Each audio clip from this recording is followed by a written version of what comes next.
Hello dear student, welcome to Atro education. इसके previous हमने देखा था एप्लीकेशन ऑफ डेरिवेटिव एक्सरसाइज 4.4 को कैसे सॉल्व करते हैं। यहाँ पे हमने देखा था increasing and decreasing maxima and minima के बेस पे क्वेश्चन कैसे सॉल्व करते हैं। अगर आपने उन वीडियो लेक्चर नहीं देखा तो उसका लिंक डिस्क्रिप्शन बॉक्स में, वहां से आप देख सकते हैं। आज की वीडियो में हम देखने वाले एक्सरसाइज 4.4 जो कि एप्लीकेशन ऑफ डेरिवेटिव चैप्टर, इसका इकोनॉमिक्स में कहाँ का एप्लीकेशन वो देखने वाले हैं। यहाँ पे एक चीज कॉमन है, दैट इज अगर कोई फंक्शन अगर वो इंक्रीजिंग बोलते हैं तो उसका डेरिवेटिव पॉजिटिव आना चाहिए, और अगर डिक्रीजिंग है तो डेरिवेटिव का होना चाहिए नेगेटिव होना चाहिए। तो इसके बेस पे कुछ क्वेश्चन करते हैं तो आपको आइडिया मिलेगा कैसे सॉल्व करते हैं। यहाँ पे क्वेश्चन दिया हुआ है, फाइंड द डिमांड फंक्शन जो कि टीसी नोट करते हैं of A commodity at a price given by. मतलब हमें डिमांड फंक्शन ये दिया t equal to 40 minus 5/8t। तो ये d stand for demand and p stand for price. क्या बोला, check whether it is increasing और डिक्रीजिंग। बताना है कि इंक्रीजिंग है डिक्रीजिंग है। इंक्रीजिंग और डिक्रीजिंग का मीनिंग क्या होता है कि अगर इसका डेरिवेटिव पॉजिटिव आएगा तो इंक्रीजिंग है, और डेरिवेटिव नेगेटिव आएगा तो ये क्या होगा, डिक्रीजिंग फंक्शन होगा। तो यहाँ पे हमें क्वेश्चन दिया है d equal to 40 minus 5/8t। तो जिसको डेरिवेटिव चैप्टर नहीं आता तो डिस्क्रिप्शन में उसका लिंक है, तो वहां से आप देख सकते हैं कि डेरिवेटिव को कैसे सॉल्व करते हैं। यहाँ पे हम लोग करने वाले एप्लीकेशन ऑफ डेरिवेटिव। तो देखिए इंक्रीजिंग डिक्रीजिंग कभी बात करेगा तो क्या होना चाहिए, इसका डेरिवेटिव पॉजिटिव आना चाहिए। तो चलिए इसका डेरिवेटिव करते हैं। तो यहाँ पे राइट हैंड साइड में p है, तो यहाँ पे डिफरेंशिएट करेंगे, differentiate with respect to t। So dd upon dp which is equal to, देखिए कांस्टेंट फंक्शन है। कांस्टेंट फंक्शन क्या होता है, यहाँ पे p वेरिएबल छोड़ के जो भी वेरिएबल आएंगे वो सारे कांस्टेंट होंगे, और नंबर भी कांस्टेंट है। कांस्टेंट हो गया माइनस 5/8। p का डेरिवेटिव क्या होगा, यस 1 होगा। तो यहाँ पे हमें क्या मिला, माइनस 5/8 जो कि क्या लेस देन 0। मतलब क्या, यहाँ पे जो डेरिवेटिव हो मिलेगा dd अपॉन dp, ये क्या मिला, लेस देन 0 मिला है। ये लेस देन 0 तो इसके लिए यहाँ पे क्या होगा, जो डिमांड फंक्शन है वो क्या होगा, डिक्रीजिंग। तो therefore demand function is decreasing। अगर ये पॉजिटिव होता तो यहाँ पे डिमांड फंक्शन क्या होता, इंक्रीजिंग होता। ये नेगेटिव आ जाए मिसोट, यहाँ पे डिमांड फंक्शन क्या है, डिक्रीजिंग। सेकंड क्वेश्चन देखते हैं। सेकंड क्वेश्चन हमें दिया है, देखिए प्रीवियस में क्या दिया, डिमांड फंक्शन दिया था।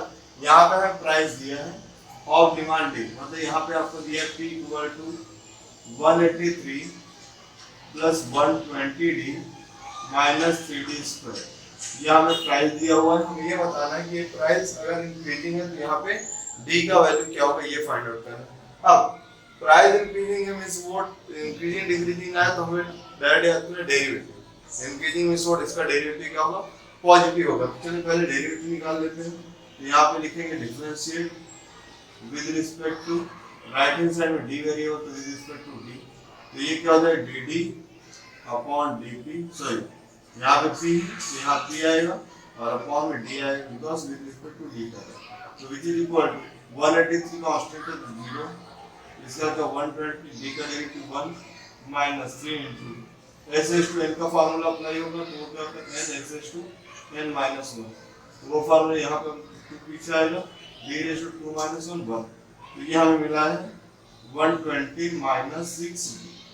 अब यहाँ पे क्या है 6। अब यहाँ पे आपको दिया है कि प्राइस क्या है, इंक्रीजिंग है। प्राइस इंक्रीजिंग है तो क्या होगा, इसका डेरिवेटिव पॉजिटिव होगा। तो सिंस प्राइस इज इंक्रीजिंग, यहाँ पे आपको क्वेश्चन में दिया है कि इसका प्राइस क्या है, इंक्रीजिंग। अगर प्राइस इंक्रीजिंग है तो क्या होगा, जो डेरिवेटिव हमारे यहाँ पे क्या है, dp upon dd, dp upon dd, ये क्या है, पॉजिटिव है। इसकी वैल्यू यहाँ पुट करेंगे तो 120 माइनस 60 ग्रेटर देन 0। 60 वहाँ पे जाएगा तो पॉजिटिव हो जाएगा, तो 120 ग्रेटर देन 60 और 6 डिवाइड में आएगा तो 120 अपॉन 6 ग्रेटर देन d। अगर इसको डिवाइड करें तो क्या मिलेंगे, 6 2 जा 12, यहाँ पे क्या मिलेगा 2 ग्रेटर देन d। तो यहाँ पे डिमांड फंक्शन क्या होगा, b से ग्रेटर हो। ये क्वेश्चन नंबर 1 एंड 2। अभी हम देखेंगे क्वेश्चन नंबर 3 को कैसे सॉल्व करें। क्वेश्चन नंबर 3 दिया है, the total cost function for the production of article is given. यहाँ पे हमें टोटल कॉस्ट दिया हुआ है c equal to 100 plus 600x minus 3x square, c equal to 100 plus 600x minus 3x square ये दिया हुआ है। Find the value of x, मतलब यहाँ पे जो x वेरिएबल है राइट हैंड साइड इसकी वैल्यू फाइंड आउट करना है। एंड कंडीशन क्या है, total cost is decreasing. Decreasing means what, इसका डेरिवेटिव जो आना चाहिए वो क्या होना चाहिए, लेस देन 0 होना चाहिए, तो वो क्या हुआ, डिक्रीजिंग हुआ।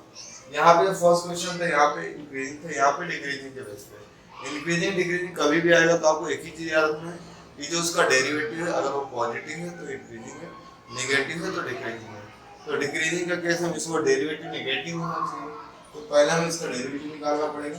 तो पहला स्टेप होगा differentiate with respect to x, so dc upon dx which is equal to constant का डेरिवेटिव 0, यहाँ पे 600 है और x का derivative 1 minus s to n का फार्मूला है तो 3s है, तो पहले आएगा 2x, तो यहाँ हमें मिलेगा 600 माइनस 6x। अब यहाँ पे जो फंक्शन वो क्या है, डिक्रीजिंग, तो लिखना पड़ेगा since total cost is decreasing. अब यहाँ पे इसने बोल दिया कि टोटल कॉस्ट डिक्रीजिंग, मतलब इसका जो डेरिवेटिव हो क्या होगा, dc अपॉन dx क्या होगा, ये लेस देन 0 होगा। तो यहाँ हमें क्या दिया 600 minus 6x less than 0, 6x को इधर में तो पॉजिटिव हो जाएगा, तो 600 लेस देन 6x। अब यहाँ पे क्या होगा, ये मल्टीप्लाई तो यहाँ डिवाइड में, तो 600 डिवाइड बाय 6 लेस देन 0, तो ये क्या आएगा 100, यहाँ पे x आएगा, 6 से डिवाइड बाय 100 आएगा, तो ये क्या होगा हमारी x की वैल्यू क्या होगी 100 क्या होगा, लेस देन ये होगा, मतलब यहाँ पे x की जो वैल्यू वो ग्रेटर देन 100 आएगी। This is the final answer of this question. Question number 4 तो बहुत ही इंपॉर्टेंट क्वेश्चन बोर्ड एग्जाम में एक बार आ चुका है, ध्यान से देखें कैसे करना, बहुत सिंपल है। यहाँ पे कह रहे हैं the manufacturing company produce x atoms at a total cost, मतलब इसका कॉस्ट ये है, वहां पे x एटम बनाती है, मतलब इसका सिर्फ कॉस्ट हमें दिया है, कितने एटम बनाती है वो नहीं दिया है। यहाँ पे हमें ये दिया है इसका टोटल कॉस्ट ही है, और इसके लिए जो प्रोडक्ट है उसका प्राइस जो है डिमांड फंक्शन उसके लिए दिया है 240 माइनस x। यहाँ पे हमें x फाइंड आउट करना पहला, फिर रेवेन्यू, अगर उसका प्रॉफिट इंक्रीज हो रहा है, रेवेन्यू मतलब किसको कितना आमदनी आ रहा है, तो उसके केस में हमें बताना है कि उसका रेवेन्यू कितना जनरेट हो रहा है, रेवेन्यू उसका इंक्रीज हो रहा है वो बताना है। सेकंड उसको उस चीज से प्रॉफिट कितना हो रहा है वो बताना है। तो देखिए रेवेन्यू और प्रॉफिट के लिए आपको दो फार्मूले याद रखने हैं। पहला मैंने आपको यहाँ पे क्या पूछा होगा, यहाँ पे आपको पूछा रेवेन्यू, रेवेन्यू को सपोज मैं आज से नोट करता हूँ, रेवेन्यू हमें पूछा हुआ पहले में, तो रेवेन्यू क्या होता है, रेवेन्यू जो होता है ना वो p into x होता है, प्राइस में x से जब मल्टीप्लाई करेंगे तो आपको रेवेन्यू मिलेगा। सेकंड आपको पूछा प्रॉफिट, क्या पूछा प्रॉफिट, तो प्रॉफिट के लिए formula y equal to r minus c, तो ये r आपको कहाँ से मिले, रेवेन्यू से मिल जाएगा, और c आपको यहाँ पे दिया हुआ ये जो कॉस्ट फंक्शन ये आपका c है, और फर्स्ट पार्ट के लिए आपको प्राइस दिया है और रेवेन्यू निकालना है। शॉर्ट आपको अगर ये दो फार्मूले लर्न है तो उसके बेस पे ये क्वेश्चन इजीली आपका सॉल्व हो जाएगा। तो चलो इसको स्टार्ट करते हैं। तो सॉल्यूशन पहला हम बोला रेवेन्यू इंक्रीजिंग, तो रेवेन्यू इंक्रीजिंग बोला तो फर्स्ट पार्ट के लिए पहले मुझे r निकालना पड़ेगा, तो r इक्वल टू हमारा क्या होता है p into x, so what is the value of p 240 minus x, तो मल्टीप्लाई करें x से, देखिए p की वैल्यू क्या 240 माइनस x ब्रैकेट को x से मल्टीप्लाई, तो वैल्यू ऑफ r क्या होगा x से मल्टीप्लाई करेंगे तो ये 240 x हो जाएगा minus x into x square. अब यहाँ पे रेवेन्यू मिल गया, रेवेन्यू को इंक्रीजिंग बोल रहा है, अगर रेवेन्यू इंक्रीजिंग है तो यहाँ पे x का वैल्यू क्या होगा, रेवेन्यू इंक्रीजिंग है इसको यहाँ पे हम इसका डेरिवेटिव लगेगा, so differentiate with respect to x, इसको x के रिस्पेक्ट में डिफरेंशिएट करेंगे तो हमें मिलेगा dr अपॉन dx which is equal to 240 x का डेरिवेटिव 1 माइनस x स्क्वायर का डेरिवेटिव क्या है 2x, तो यहाँ पे हमें डेरिवेटिव क्या है 240 माइनस ऑफ 2x, ये इजीली पार्ट हो गया। इसके बाद हमें क्या बोला है, सिंस रेवेन्यू का इंक्रीजिंग है तो x की वैल्यू बताना है, तो आप लिखें सिंस रेवेन्यू इज इंक्रीजिंग, अगर रेवेन्यू इंक्रीजिंग है इसका मतलब क्या होगा, dr अपॉन dx क्या होगा, पॉजिटिव होगा। सो dr अपॉन dx ग्रेटर देन 0 होगा। तो यहाँ में क्या है 240 minus 2x, left hand side में क्या है 240 माइनस 2x ग्रेटर देन 0। अगर 2x को राइट हैंड साइड ले लेते हैं, ये होगा 240 greater than minus of 2x, minus इधर है प्लस हो जाएगा, 2 से डिवाइड कर दो, 240 divide by 2 greater than x। तो यहाँ पे क्या है 120 ग्रेटर देन x।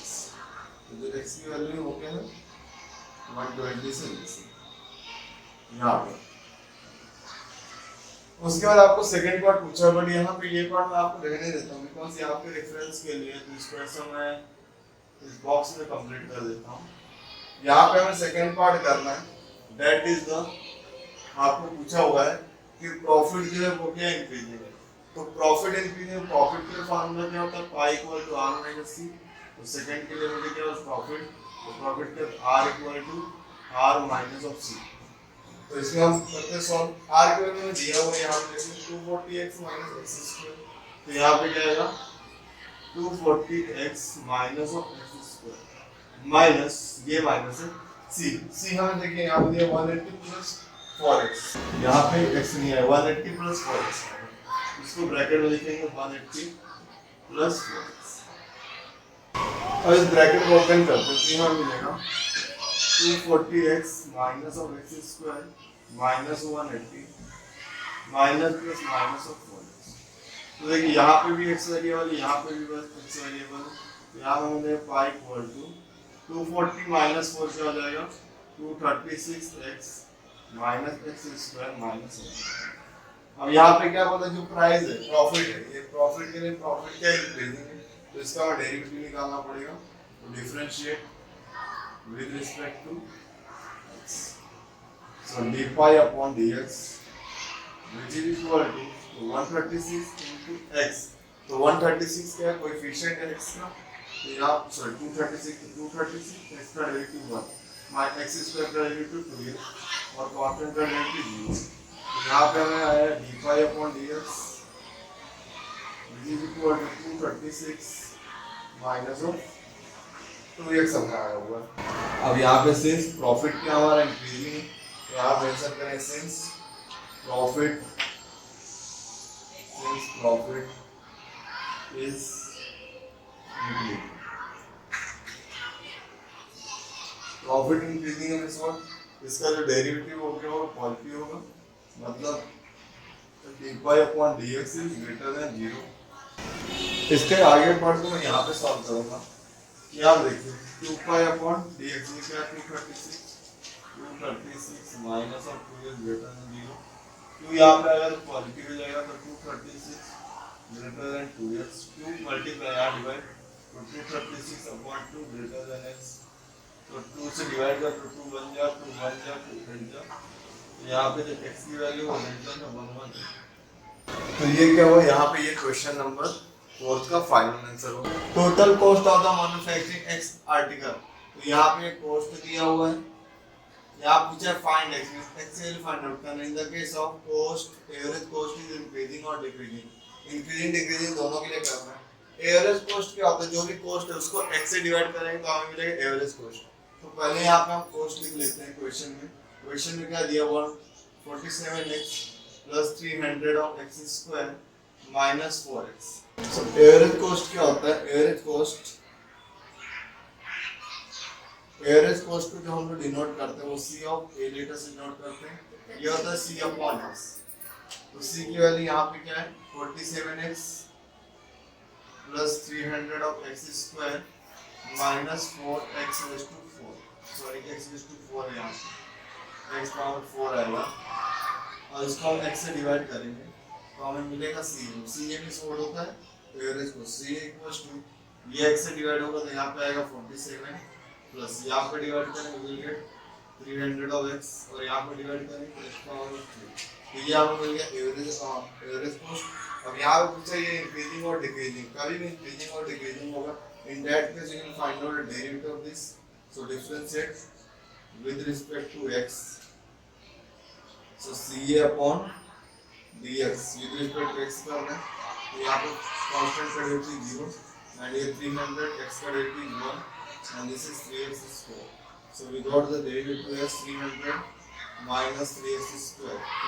अब यहाँ पे दो चीजें पूछो. First thing is what increasing के केस में क्या करते हैं, जिसका डेरिवेटिव हो गया इंक्रीजिंग में, सिंस यहाँ पे एवरेज कॉस्ट क्या है, एवरेज कॉस्ट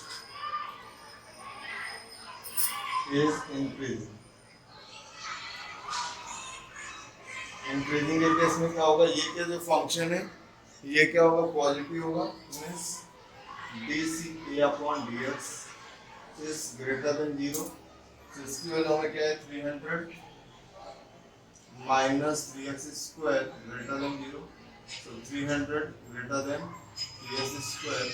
अभी 3 से डिवाइड होगा तो 300 divided by 3 greater than x square. So ये हमें मिलेगा 100 greater than x square.